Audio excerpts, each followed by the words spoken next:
Ladies and gentlemen, welcome back to the Sporting Plug. Don't worry, we haven't been cancelled just yet. We are going to review week 7 of the Premier League. And when I say review, I mean preview, but I'm not editing it, so fuck you. It's going to be predictions time. I'm Aeron. Joining me is, of course, lifelong Arsenal fan and a man who was probably extremely nervous on the weekend, Roger Sears.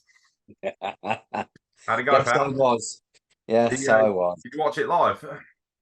I watched the first half of it. I didn't get to watch the second half because I was busy, but yeah. Training. Training. Yeah, I Yeah. was bricking it, Yeah, I'm listening not to it on the surprised. radio. Your missus sent me a message going, "Are you watching this game?" I was like, "No, I'm sat at an announce desk doing fucking wrestling, isn't I? Like, I ain't got time to watch Arsenal Spurs. Behave." Like, would have loved to. To be fair, in hindsight, I wish I just put it on the tablet beforehand, but it is what it is. But nonetheless, 2-2 draw against a high flying team like Spurs, not bad. And it looks like Arsenal acquitted themselves pretty well for the most part. But we're going to find out whether they can acquit themselves better this week. Right, week 7 predictions. We're going to start with the early kickoff on Saturday. Aston Villa at home to Brighton, Mr. Sears. Who have you had? Who do you got? Who have you got? I mean, if it weren't for Spurs Liverpool, this was probably going to be game of the week, to be fair, I think. Competitive. It's definitely got goals in it, I think, and my friend Matt's going to hate me for this, but I think Brighton are going to edge it 3-2. I'm going Brighton to it, but I think Villa will run them close because Villa are doing well right now. Yeah, Villa are starting to kick in the gear and finding the form that got them into Europe under Unai Emery. Although struggled a bit in the Conference League, didn't they? So it's not for everyone. Not for everyone. Yeah, it's going to be interesting to see how they do. This is an interesting game because Brighton are on fire, coming off a extremely impressive win. And then obviously struggling in Europe themselves, didn't they? So, interesting game to see how these two teams rebound. But looking at their league form, they're both hitting form at the right time. And by the way, Villa, who I predicted would beat Chelsea 1-0 and did. I was very chuffed about that. They ran Chelsea ragged. It's not like they just snuck a goal and were like hiding behind them. Chelsea did have some chances, to be fair, but Villa should have scored more than one. This comes down to how clinical both teams are, but I think Brighton are going to edge it as well. I think 2-1 Brighton. I think Brighton just look like, for me, top 4 contenders. They do. I said they'd finish 6th in the preview on the Alex Dianzo YouTube channel. Check that out. Our boy Alex, who joins us sometimes here at Sporting Plug. But I genuinely think they could push for top 4. They've got the firepower and they've got the experience as well. So, yeah, that's 2 for 2 going for Brighton and Hove Albion. Right, we move on to the 3 o'clock fixtures and we start with AFC Bournemouth versus the mighty Arsenal. Oh, what's that? What's up? Watch out. Watch out. Bournemouth quitting themselves relatively well. Arsenal to win? Yeah, I think so. I don't think that Arsenal, I think, are too strong for Bournemouth. I know Bournemouth are starting to get into a little bit of a groove with the style of football, but they're not scoring enough goals. Arsenal are really good defensively at the moment. The stats anyway, so they're really good defensively. I'm going 2-0 Arsenal. Yeah, Arsenal have a far better team. Obviously, they have far better firepower. Bournemouth surprised me a little bit last weekend. They did very, very well and acquitted themselves very well. And again, Solanke, I swear to God, every time I watch football with Bournemouth, Solanke scores. What do we think about Raya being the preferred choice over Ramsdale? Seems to be the going thing. I mean, he did make an incredible save against Spurs, but for my money, he also made a mistake in the build-up to one of their goals as well. Yeah. I'm not completely sold, but then Ramsdale was prone to making a few errors in games as well. So yeah, I feel personally the two are on a very even keel, and it could go either way with which one being the first choice. I'm happy either way, to be honest, right now, because I've always rated Ramsdale, and I think Ray is a top keeper as well. So I'm happy either way. It's good to have like 2 world-class keepers or at least top quality goalkeepers, but I do worry because one of them is on loan in Raya. He's only on loan and with an option to buy, admittedly, and I believe first refusal. But it's that thing of if you don't do well as the first team keeper, and Ramsdale is the only keeper who's on a guaranteed contract, Ramsdale might be like, well, fuck you then, I'm out of here. In which case, and this is where, for me, Arteta wasn't very smart bringing in Raya on loan. What he should have done was brought in somebody who was maybe a little less hyped on loan Yeah, as yeah. a good backup to go with. I personally think it's a mistake, but that's neither here nor there. I do think Arsenal will win. I've watched Bournemouth at home. They're very resolute. They fight very hard, but they take a little while to get going at home as well. And Arsenal tend to score relatively early in their games. If they do that here, I think they'll cruise 3-1 because I think they are susceptible to a mistake at the back, if I'm being honest. But 3-1 to Arsenal. Everton are at home to Luton Town in what is easily the world's worst defensive tie I've ever seen in my life. Everton versus Luton is like, for one of these teams, it has to be a guaranteed 3-pointer. Again, Luton playing some good football on the weekend. Like, one thing I will say for Luton is they're giving it a go.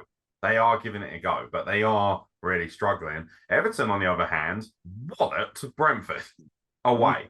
Big upset for me. But looked good doing it too. Played really, really good football. And all of a sudden we're thinking, well, hang about. So if Everton come out and win this one 3-0, all of a sudden we're thinking maybe we've been a little bit too harsh on Everton. Maybe we've buried them way too quickly.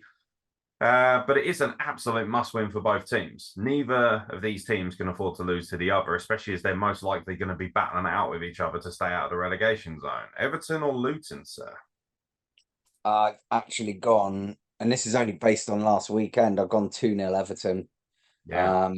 I think they'll win it. I hate saying this, but Luton remind me very much right now of that Derby side with the worst ever I points say, didn't total. I fancy them to get the record. I do. Yeah, they don't. They look like they're in over their heads in this league, and they didn't even deserve that penalty they got at the weekend to get themselves a point. It should not have been a penalty, but Yeah, terrible. that's an argument for another time. Yeah, fucking VAR was Yeah, absolutely a nightmare on the weekend. I've yeah, never seen it was shocking.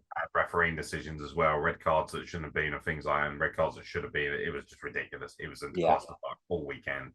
I quite fancy Everton as well. If Decore starts firing on all cylinders, he's actually one of the better strikers in the league. Like, it's just a case of keeping form with him. That's the yeah, issue. But even in the games where they've been shit, they have been creating chances. Their problem has always been being clinical. Brentford, they were absolutely ruthless. yeah. And if they're ruthless, they're a mid-table team easily. But they're not ruthless. So, but Luton away from home, fourth. No, I don't fancy their chances whatsoever. I think Everton to win 3-1 again. But yeah, Luton. And also Luton, where are the goals coming from? They might get one here and there. And I think the only reason they'll get a goal here is because Everton are extremely leaky at the back, let's be real. But yeah, no, I don't fancy any chances whatsoever. So I quite fancy Everton to come away with 3 points. And to be fair, if they do, all of a sudden, they're kind of laughing out the other side of their face. And we're all thinking, all right, shouldn't have taken a piss out of Everton too quickly. Man United, can they stop the bleeding? They did to a certain degree against Burnley, although once again, Burnley were in free flow and should have got something out of it. Should have got something out of it. They're at home to Crystal Palace. Oh, you know what? This is the one that's actually troubled me the most this weekend out of all of them. Gone either way. I've just decided what am I going to settle on. I've settled on 2-1 win to Man U, but it could go the other way completely. I genuinely have struggled to really come up with the definitive the scoreline for this one, but I'm going to go with that 2-1 United. I think they'll just edge it, but yeah, I believe Crystal Palace are playing United tonight in the League Cup as well. Which is interesting because it may give them an opportunity to scout. Maybe they might get it right, depending on how it goes. No one will like Crystal Palace will win tonight and then get thrashed on the weekend. When it matters most. But I'm just checking the fixtures for tonight just to clarify that. It doesn't say it, so maybe it was last night and I just didn't see it. No idea. It doesn't say they're playing each other in the cup, so yeah, no clue. There was the UEFA Women's League. Here we are. Ties from last night. Yeah, Man United beat Crystal Palace 3-0 last night in the EFL Cup. So shows you how little. To be fair, for anyone who's saying, oh, you should have known that already, I did 13 hours of work yesterday. So shut the fuck up. So simple as that. But yeah, United beat Crystal Palace 3-0 last night. Was in the EFL Cup. And a team like Crystal Palace, it's a weird one, isn't it? because if I'm Crystal Palace, I put a lot of stock in the League Cup because it's something I could potentially go far in. But a lot of these clubs sacrifice it immediately, early doors, so they can focus on survival of the league. And I'm not sure how clever that is, but I think United will have too much for Crystal Palace. They look very, very boring this season. And obviously, Roy Hodgson is, I love him dearly, but he's an elderly man. He should be, he's like the Victor Meldrew of the Premier League. Like, no, I don't believe it. He's just so old and so miserable. He should be sitting at home shouting at foreigners. I mean, instead he's sitting in the home end shouting at foreigners. It is what it is. Like, it's good. I'm quite proud of that one. Roy Hodgson. Yeah, I find his lack of invention quite uninspiring as a football manager. At least now, he was fantastic back in the day and was very kind of revolutionary, actually, particularly when he was the manager of places like Switzerland and managing obviously Fulham. But it's getting on a bit now. Man United to win 1-0. I think this is going to be a very ugly looking match, very cagey. But I think United will right the ship once again. Newcastle United are at home to Burnley. They seem to have refound a bit of form lately as well, especially last weekend when things got a little bit out of hand real quickly. 8-0. They wanked all over Sheffield United. It was comfortable, to be honest. And I did say they are primed to go off at some point. And that's exactly what's happened. They have been so cagey. They've lost quite a few matches they shouldn't have. And now all of a sudden they're like, right, fuck you, cunts. We'll show you how it's done. Coming off of a draw against AC Milan as well. Very competent, very professional performance in the San Siro. And now they find themselves facing a team that, to be honest, as much as I like Burnley's style of football, they're not getting any results and they're going to struggle if they continue to do this. Shame because Vincent Kompany's got them playing the best football I've seen out of a team that's come up from another division. But they look to be struggling. Did you fancy Newcastle to roll them? I think that the factors going into it, the fact that it's at St James's Park, that Burnley just aren't getting the results right now, and last weekend Newcastle really kicking into gear. I fancy Newcastle to be quite comfortable and actually beat them 3-0.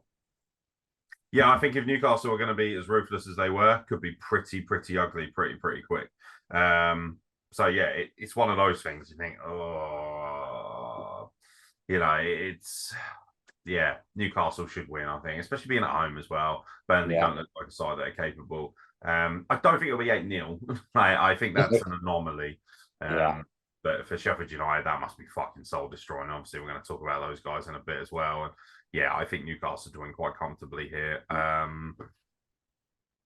4-0. I think it'll be a relative thrashing, but not of the magnitude of poor Sheffield United, who now have the daunting task of going away to one of the more capable sides in the league in West Ham United. Is it going to be another Deliverance-esque performance? Or are West Ham going to take pity on them, do you think? By the way, West Ham will be coming fresh off of a loss to Lincoln City tonight. By the way, fuck Sky for not televising that fixture. That's got probably the biggest potential upset. Lincoln at home to West Ham tonight. Sadly, I'm not there because of travel issues and things like that. But even though I had a ticket, which is even more heartbreaking, but it is what it is. It's that thing of, really, you're going to show us Newcastle and Man City on TV in the League Cup. Yeah, really? I know. Grow up. It's embarrassing is what that is. So, it is what it is. I'll see if I can find a legal stream or something. But bottom line is West Ham at home to Sheffield United, who just shipped 8 goals in their own gaff against Newcastle. It's not looking good, is it? No, it is not. It's not going to be as bad, but I still think West Ham are going to give them a bit of a spanking. Yeah, right. No, they'll get half. I think it's going to be 4-0. Sheffield United will be licking their wounds. They'll maybe put up a little bit more of a fight, but just West Ham are looking like a decent unit this season. I just can't see it being that much of a struggle for them. It's all about reactions, isn't it? How do you react? Like, good sides, by the way, have been pummeled really hard in this league before. I remember the Leicester Southampton game was hilarious to me. Southampton had really good form going into that and lost 8-0 themselves. So, these anomalies do happen. Sometimes you're just not at the races, and sometimes these teams do not take their foot off the gas. A lot of it actually comes down to the fact that, like, for instance, I've seen Arsenal go 2 or 3-0 up and then just go in a cruise control, not try. Newcastle were like, no, we want more. What's amazing about that performance is that every single goal scorer was different. Yeah. Amazing. Yeah. That's scary. That's where you think, get that right, get that formula correct, could be a fucking world beater. But Newcastle still will need that extra bit of quality for me to be title contenders or even top 4. I think they're going to struggle to make top 4 this season. There's a lot of competition for top 4. Not so much for the title, in my opinion. West Ham to win quite comfortably. And as a sneaky little prediction, I fancy James Ward-Prowse to bang in a free kick from 30 yards. Because Sheffield's not going to be fouling them all over the place, trying to stop them. I reckon they're going to they're going to make this as ugly as possible. Speaking of ugly, Wolverhampton Wanderers are at home to Manchester City. Have fun, boys. I've got Man City down to win 5-0 again because they're just going to do this every week. Oh, we're so close. I've put 5-1. I think, Man City have this tendency of letting a stupid goal in that they shouldn't. So I can see that happening, but they're still going to spank Wolves anyway. I mean, what else are you going to say? There's not much that needs to be said, to be honest. However, the afternoon kickoff is going to be extremely more competitive and extremely dangerous, I think. Tottenham Hotspur at home to Liverpool. I've got a draw, 1-1. I think that I just fancy a draw. Right? Do you know what? Weirdly enough, I'm not excited about watching that game. I don't know why. Something about it just doesn't interest me. Maybe it's because I hate Tottenham. I don't know. That probably helps. Liverpool for me. Do you know what? I'm not enjoying watching Liverpool this season as much. They're putting together some results. So Salah's definitely kind of dropped off a little bit and has started being more of a provider, which is nice to see. But at the same time, he's just not the player he was, say, 4 or 5 seasons ago. I think they should have taken the money and run from Saudi. I really do. And that's bear in mind, I'm half Egyptian, ladies and gentlemen. For me, Salah is the greatest player I will ever see in an Egyptian shirt. And it is frustrating. I fancy a draw. What about yourself? No, it's same actually, but I've gone 2 apiece. They're both playing well. I'd say Liverpool's football's not as entertaining as it has been in years gone by, but I can't pick one to go over the other in this one. It's a 2 apiece for me. I think there'll be goals. Yeah, I was fascinated watching Liverpool's performance last weekend. I still don't rate Darwin Núñez. I think he's extremely overrated. Nice player, but not a world-class player in my opinion. Like he's no Luis Suarez, and that geezer was taking chunks out of Italians at the best of times. So for me. Do you know what? I'm actually going to change it. I'm going to say Spurs beating 2-1. I think Spurs' brand of football is excellent. I saw a lot of character. I'm not a fan of Spurs as a club just because I used to be such a diehard Arsenal fan back in the days. But I look at what they did against Arsenal, and admittedly, you might argue that Arsenal were a slightly better side. But Spurs are just growing and growing under unpronounceable Greek name. Kostas Poglu, whatever his name is. Apologies. If it's in front of me, I'd read it out to you. But bottom line is excellent manager. Credit to him. He's really got them playing great football, and we all laughed. Celtic, behave. Like you can't manage Spurs, and actually far better than anyone expected him to be. Far better than the last couple of managers. So, you know what? Spurs at home, different proposition. I think they'll beat Liverpool 2-1. That wraps up Saturday, and we move on to Sunday, where we have just the one game, and probably could be the least watched game in the history of Sky Sports, as Nottingham Forest face Brentford. Shame, really. Actually, I like both these sides. I want them to do well. I won't be watching it anyway because I'll be working, but Forest are capable. Yeah. Out of all the teams that literally survived by the skin in their teeth last season, they look the best out of all of them. But in my opinion, they certainly look better than Everton do. They just look more compact, more composed, and they don't seem to have suffered too much from losing Brennan Johnson either, from what we can tell. But the biggest problem is obviously getting results against smaller clubs. This is a game against a team that, by the way, just lost to Everton at home. where you've got to be looking at this and thinking a draw isn't good enough. We need to get 3 points here. These games define your seasons and define Yeah. whether you're a mid-table side or you're a relegation side. Not in Forest lose this. It's the kind of game that could find them getting dragged back down. You got to make your mark early to stay away from the relegation zone. This is a game Nottingham Forest have to win. Are they going to win it though? For me, yeah, I think Forest have invested well in the summer. They look a much better side than they were last season. Brentford are not really strong away from home. They're definitely a team that thrives in their own patch. Obviously not last weekend. I mean, we saw what happened there. But I've gone 2-1 Forest. I think Forest will just edge this. Yeah, I mean, they're right next to each other in the table. Forest haven't had like the greatest start ever, but they've got a couple of wins under their belt. Brentford have only got the one. That being said, Brentford have also drawn 3 times.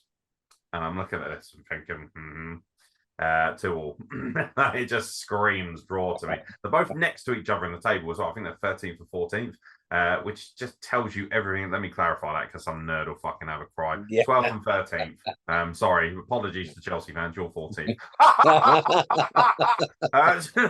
That's funny to me. That's really funny to me. You're below Nottingham Forest and Brentford. That's have fun. You're not even the best team in Southwest London. It's embarrassing. Yeah, is what it is. We're all having a good time at your expense. Yeah, 2-2. Just screams draw to me. They're sat right in the middle of the table doing fuck all. Draw 2-2. And then finally, wrapping things up is a very personal match for my family, as obviously they're all bloody big Fulham fans, as Fulham challenge Chelsea. Oh, baby. Fulham at home, Craven Cottage, under the lights, Monday night against Chelsea. Chelsea obviously have a much more expensive and should have a much more talented team than Fulham. However, they can't score a goal to save their fucking lives, which is very amusing to me. Like, how much have you spent? 1.3 billion pounds on this team, and yet not a single player is the best in the world at their position. They spent 100 million on Caicedo. That is mind blowing to me. James Ward-Prowse is 10 times better than him and cost West Ham 30 million, but that's none of my business.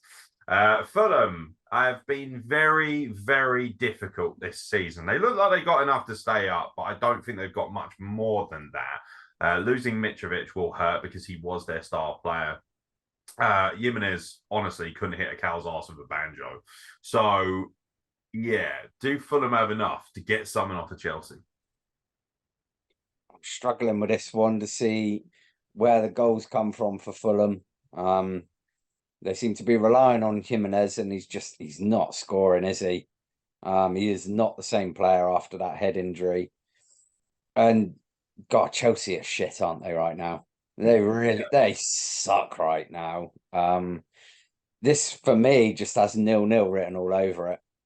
I hope I'm wrong, but I can't see where the goals come from at all. Just Fulham haven't invested, have they? This is one of the big problems. Like, yeah, they sold Mitrovic. They sold him very close to the transfer window as well, and I think that hurt them. They should have just, as soon as there was an inkling, get him out quick and get somebody back in. Picking up Jimenez was, for me, a terrible pickup. Bad bit of business. Like, I think they just assumed that he wasn't happy at Wolves and was going to do better when he came in at Fulham. He's just the same player he was at Wolves at the back end. Like you say, since the injury, nothing. Like, he's absolute bare bones. He's a striker that doesn't score goals is utterly redundant. Really, it's like a pork chop in a synagogue. Pointless. Absolutely pointless. Nobody's going to use it. Nobody's going to use him. I'm sorry, it's just terrible. Terrible. Like, I think they spent a fair whack at him as well. And it's like disappointing. There's no one there who's proven to score goals. You're relying on fucking Paulinho, who's like, to be fair, is actually really good. Like, rediscovered his form after having such a hard time at Bayern Munich. Just his career fell apart there, and it just didn't work for him. It was a big move for him at the time, and but he's actually refound his love for football at Fulham, which is lovely to see. But they need 4 or 5 of those guys, not one. So I actually think Chelsea are going to win, and I think they're going to win 1-0, and it's actually going to be a really bad game. I think Nicholas Jackson will probably have his usual 75 million attempts on target that they'll all miss because he's honestly. Nicholas Jack. Honestly, you're better off digging up Michael Jackson and giving him a go up front. Fucking, he might be. I still can't get over the fact that our boy Danny, my mate Danny especially, said that he was the next Drogba. Like, that has blown. Yeah, maybe Drogba now that he's retired. Fucking hell, Brian Drogba, he is not. This is once I've said this so many times, and people are not paying attention. This is a team of individuals. They cannot play as a team. None of them can link up. Ben Chilwell, by the way, is a fucking steaming pile of. He's a plate of piss, flatter than a plate of piss. Is Ben Chilwell? He's got nothing going on. He's useless. He shouldn't even be in the side. The fact he played for England the other night is embarrassing. That is embarrassing. How the fuck is he in the England side? He's a pile of shit. He looks like every fuckboy I've seen working in Greg's. Useless. Fucking useless. Useless player. Chelsea side is an embarrassment. I want to actually sit down and eviscerate Chelsea for half an hour, but you know, we haven't got all the time in the world. Also, I just want to spend half an hour. I might just release a half an hour laughing track and just put, you know, my thoughts on Chelsea. Embarrassing, and it must be even more embarrassing. Fucking fans, you thought you were going to be at least better than last season, and actually right now you look like you're going to struggle to finish in the fucking top half of the table. Something's got to click quickly. You know what's really sad? They'll probably end up sitting some of these players in you know, and putting in academy players, and they'll probably end up playing better because they'll want it. You know what, it's nice to see that money doesn't always necessarily buy success. We are worried that that's the general theory, isn't it? Now you've got to spend money to win the league. Man City have spent ludicrous amounts of money, by the way. But that being said, you know, they never spent nearly this much on a player as they have. Like, fucking, I find it astonishing that Haaland cost half the cost of a Caicedo. Insane. That is mind-blowing to me. I want Fulham to do well. I will be roaring Fulham on Monday night, hoping for the best, but I think they're probably going to come unstuck, only because of the severe lack of quality that they have. And also because they just don't have a fortress like everyone else. And Fulham fans, you know, lovely people, but very posh, very kind of, you know, well-to-do. The only reason they go to watch Fulham is because they can't afford to go and watch Chelsea. Or they just can't. That's the really sad thing about it. I love the boys at Smith, but there aren't many loyalists down there. It's not a raucous stadium. It's never going to be. It's not that kind of. It's not that way inclined. And anyone who's been to, come on, they're in Hammersmith, bro. You know, Hammersmith is fancy, dear boy. When the Apollo is more famed than your football grounds, you know, I've said really. Yeah. So yeah, that winds up the Premier League. Roger Sears, thank you very much for joining us for the Week 7 Premier League predictions. I've been Aeron. Don't forget, ladies and gentlemen, thank you very much to Frankie T, who's been leaving it in the comments. Now, a few people have been messaging me saying, yeah, getting my mates to subscribe.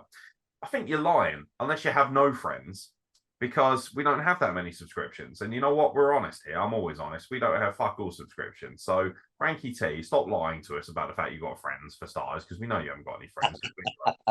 And second of all, keep leaving your predictions, though. We appreciate that. But yeah, if you've got friends who like football, who like sports, who want something a little bit more honest instead of fucking listening to whatever drone they've got on Sky Sports trying to drive some fake narrative about diving, you know, give it a subscription. See what you think for yourselves. Watch it for yourselves. Let your friends know. But from myself, Aeron, and of course from Roger Sears, thank you very much. And we'll probably catch you for the Champions League predictions very, very soon.